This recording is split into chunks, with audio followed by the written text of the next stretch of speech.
Being weird in the 80s and 90s is a little bit different than being weird now. Yep. It was a trip, let me tell you what. Like the 80s and 90s, you know, when you grow up and you're a little more goth. It wasn't called goth back then, though. Did you have a name for it? Like, what did you guys call it? Kind of alternative. When I was in high school, they called us dead chicks. Actually, goth showed up in the 80s in Britain. Did it? And it filtered over to the US through bands like Christian Death, and then it kind of mixed up with industrial culture, right? Like the wax tracks out of Chicago. I love wax tracks. Oh God, I've been wanting to get. I listened to all the bands on wax tracks, and I've been wanting to get one of the T-shirts. Oh yeah, I had the black box from Wax Tracks too. Oh, it was so good. I love wax tracks. But we talk about the 80s and 90s, trying to grow up in that decade or that time, that period of time where, especially if you grew up in a more conservative area, which I kind of did. And so, yeah, we were called dead chicks. They threw brooms at us in the hallway. And then, oh my God, the vice principal. So we're talking about Satanic Panic. Yeah. Do go down in the comments and let us know about your Satanic Panic stories, because the ones from the 80s and 90s, this is just peak fear around like alt people. Oh, completely. You know? There was us who were dressing in all black, and then there was a few other kids in the school. One of them practiced Satanism, but they were really nice. What they did was the vice principal sent out an anonymous questionnaire for everyone in the school to fill out one day. Oh my God. Do you know anybody in the school who is practicing witchcraft or Satanism? Oh my God. Guess whose name showed up on that sheet? Oh my goodness. So we were walking back to my friend's house one day, and her mom comes bursting out. Oh my God, I thought you ran away and joined a witch's coven or something like that. She's like, I got a letter from the school that said you've joined a cult, a witch God. cult. Like, why? Because we dress in black and listen to Depeche Mode? Like, what the hell? Yeah. Yeah. So that was fun. That was my foray into the Satanic Panic. But we made our mark in that school. They didn't let anybody dress in all black after that. Like, that would stop the kids from wanting to explore, like, witchcraft or Satanism or any of these things. Yeah, yes. And it's just different now. Now, like, when we were young, and all of the things that were considered so taboo now is just normal, you know, in this day and age. And some people still have Satanic Panic. That is still there. Yes. You're always going to have the religious people that, you know. Yeah, well, I had a Satanic Panic story in a religious school. Okay. Because I went to a Catholic school, and it was one of the more budget-friendly Catholic schools in the area, because I was in Maryland, and there's a whole hierarchy of Catholic schools.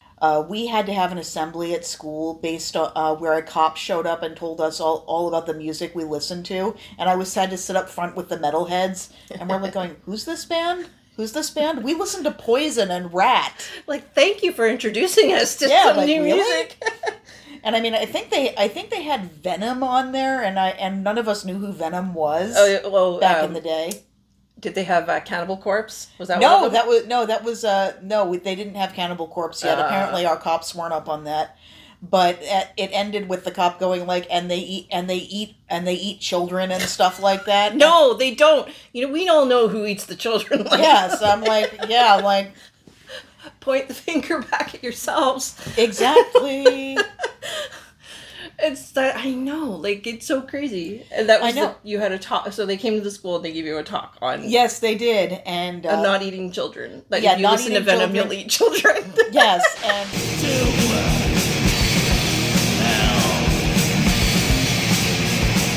It sounds so ridiculous now, but people were terrified. Was it Gwar? No, they didn't. Gwar was one of those bands that scared the Christians really bad. Oh, I saw Gwar back in the day. Gwar is great. They're still around. Yeah, and they're still political. They just did a really good cover of Pink Pony Club. Did they? Yes, they did. I'm gonna check that out. Yes, the Gwar cover of Pink Pony Club is just delightful.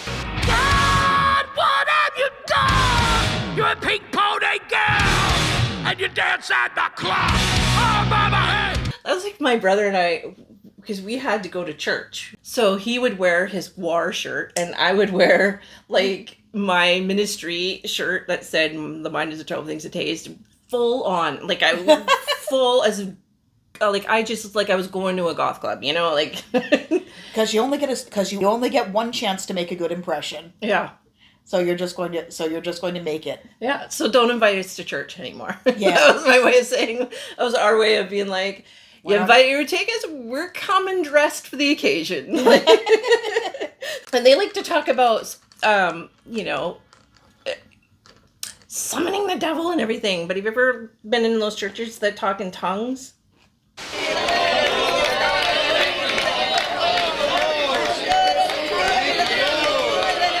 I remember in school we had some people in the area who were charismatic Catholics. Mm-hmm.